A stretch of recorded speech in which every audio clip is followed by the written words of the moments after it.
बघा आता आपल्याला हा क्वेश्चन सोडवायचा आहे. क्वेश्चन नंबर किती आहे तो?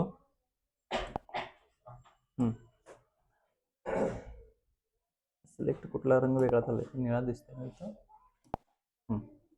बघा यामध्ये the sum of the areas of the two squares is 400 square metre. इथं काय दिलंय तुम्हाला, 2 स्क्वेअर आहे म्हणून सांगितलेलं आहे. 2 स्क्वेअर आहेत. स्क्वेअर म्हणजेच काय, 2 चौरस आहेत. किती चौरस आहे सांगा? 2 चौरस आहेत. एका चौरसाची बाजू आपण काय घेऊया, ए घेऊया, आणि दुसऱ्या चौरसाची बाजू काय घेऊया, बी घेऊया. आपण वेगवेगळे घेऊया. आता ह्याचा एरिया म्हणजेच काय येतो, ए स्क्वेअर, आणि ह्याचा एरिया काय येतो, बी स्क्वेअर. हे झाली पहिली कंडिशन. आणि ह्या दोघांची बेरीज किती सांगा, स्क्वेअरची बेरीज किती आहे, 400 दिलेलं आहे. हे झालं पहिलं इक्वेशन तयार आपलं.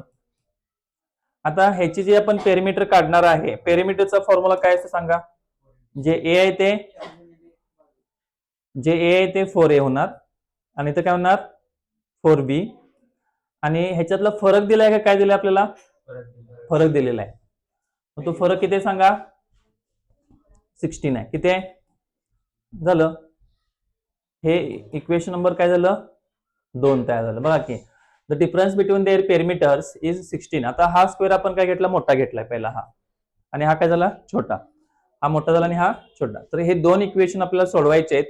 तुम्ही ह्याची किंमत ह्यामध्ये ऍड करू शकता. इथं आता ए ची किंमत बनवू शकता आणि ह्यामध्ये ए मध्ये ऍड करू शकता आणि हा इक्वेशन बनवू शकता. आता पहिल्यांदा काय म्हणायचं सांगा, सपोज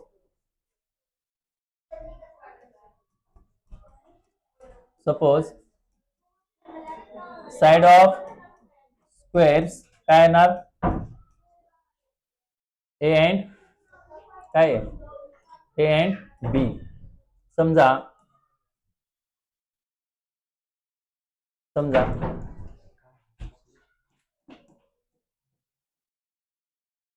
चौरसाच्या बाजू काय आहेत,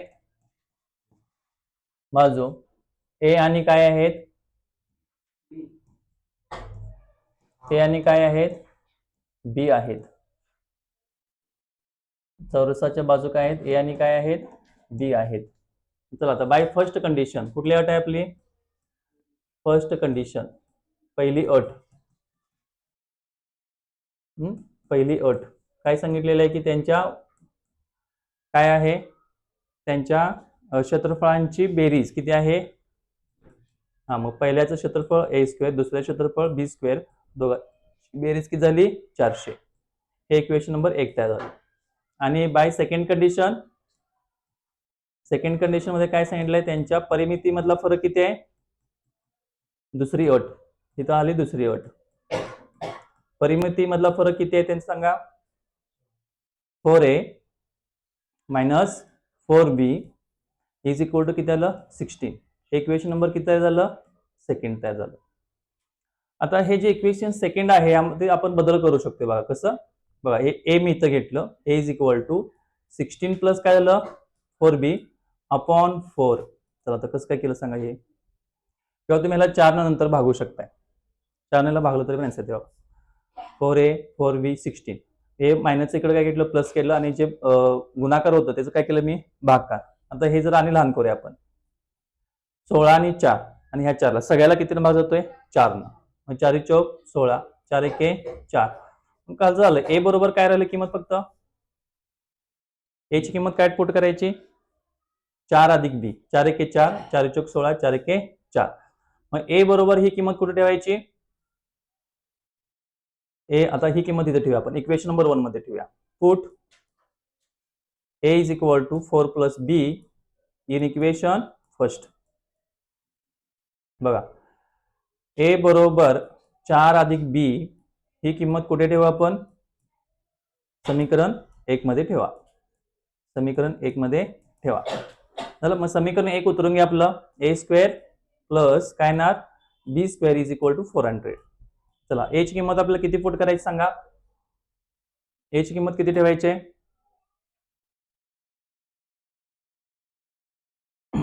ए ची किंमत किती ठेवायची आपल्याला, 4 अधिक बी ठेवायचे. मग चला ए ची किंमत आपण 4 अधिक बी ठेवणार आहोत. चला तर यामध्ये बघा हे इक्वेशन उतरून घेतले, A square plus B square is equal to किती 400 आहे. एच्या ठिकाणी आपल्याला काय करायचं आहे, एच्या ठिकाणी 4 प्लस बी ब्रॅकेटचा स्क्वेअर आला. बघा काय केलं आपण, एची किंमत आपण ठेवली ही 4 प्लस बी, झालं 4 प्लस बी आणि हा बीचा स्क्वेअर आहे तसा. आता ब्रॅकेट आपल्याला कम्प्लीट करायचं आहे कुठल्या फॉर्म्युलानुसार, पहिल्या पदाचा वर्ग 2 गुणिले पहिले पद गुणिले दुसरे पद अधिक दुसऱ्या पदाचा वर्ग. बघा पहिल्या पदाचा वर्ग 2, पहिले पद दुसरे पद दुसऱ्या पदाचा वर्ग अधिक बी वर्ग डबल आला इथं बरोबर 400. चला 16 आहे तसं 4 2 8 बी, बी वर्ग काय होते 2 बी वर्ग झालं, इकडं आलं 400. आता यामध्ये इथे एक इक्वेशन तयार होते बघा. आता परत अधिक 16 इकडे काय करा किंवा इकडेच घ्यायचे, मग 2 बी वर्ग इथं आलं, किंवा ह्याला सगळ्याला 2 भाग जातोय, पहिला 2 भागलं तरी पण चालते, लहान संख्या होत्या. 2 भागलं काय तिथं 8 आलं, इथं 4, इथं बी वर्ग इथं किती आलं 200. काय केलं सांगा आपण, इथं डिवाइड करायचं किती, इथं आपण फक्त चिन्ह लिहिलं, 4 नाही ह्याला सगळ्याला जायला पाहिजे, डिवाइड बाय 2. 4 भाग जात नाही, 4 भागलं तर आपण अगोदरच भागलं असतं. चला आता यामध्ये हे 200 इकडेच घेऊया आपण, B square plus 4b minus 200 plus 8 is equal to 0.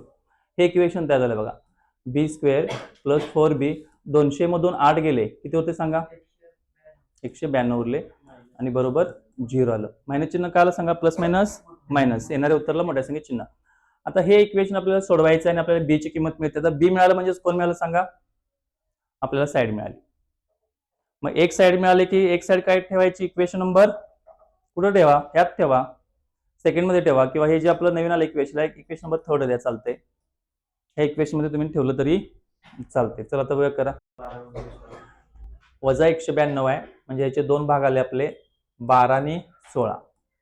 आता इथं मोठ्याला प्लस द्यायचं आणि लहानला काय करायचं मायनस द्यायचं. आता यामध्ये चला किमती ठेवा, बी स्क्वेअर प्लस 4b काढायचं, त्या ठिकाणी plus 16b minus 12b minus 192 is equal to 0. 2 भाग करायचे. चला इथं काय होणार, b in the bracket b plus 16 आलं, इथं पण तेच येते, 12 कॉमन येणार इथं, सुटतं की काय येणार इथं इज इक्वल टू 0. आता यामध्ये काय करायचं, कॉमन मध्ये वेगळं काढा, जरा वेळ लागतोय सायमल्टेनियस म्हणून हे घ्या. चला काय आलं, वजा 12चं बरोबर 0 आलं आणि 16 इज इक्वल टू काय आलं 0 आलं. तर आता ह्याच्या पुढच्या स्टेप करा, इथं बी इज इक्वल टू चर्चा नको, बी इज इक्वल टू 12 आलं, नंतर चर्चा करायचं बसल्यावर, आणि इथं काय आलं प्लस मायनस 16 आलं. मग यातलं मायनस घ्यायची गरज आहे का आपल्याला, नाही. तर बी बरोबर किती घ्यायचं 12 घ्यायचं, वजा 12च काय घ्यायचं अधिक 12 आणि प्लस 16चं काय केलं मायनस 16. चला मग फायनल आपलं काय आलं, साइड किती आली सांगा, वन साइड किती आली, बी इज इक्वल टू आपलं किती आलं 16 घेतलं आपण, नाही 12 घ्या, किती घेतलं बी बरोबर किती घेतलं आपण 12, 16 का घेतलं नाही सांगा. हा मग चला आता यामध्ये ही y व्हॅल्यू कुठे ठेवायची, put b is equal to 12 in equation, कुठे ठेवणार इन इक्वेशन ह्यामध्ये थर्ड मध्ये ठेवा. आपण थर्ड वेगळं इक्वेशन तयार केलं बघा सोपं. इथल्या b बरोबर 12 ही किंमत काय करा, समीकरण 3 मध्ये ठेवा. चला 3 कुठे आहे जरा बघा, समीकरण 3 आपलं काय आहे, a इज इक्वल टू 4 प्लस b. मग चला a बरोबर काय आलं 4 अधिक 12 किती आलं उत्तर 16. मग 2 आपल्याला साइड्स मिळाल्या, मग काय आलं त्या साइड सांगा, बाजू काय काय मिळाल्या, a इज इक्वल टू किती मिळालं आपल्याला 16 and b is equal to किती मिळालं 12 झालं. हेच आपलं फायनल आन्सर आहे.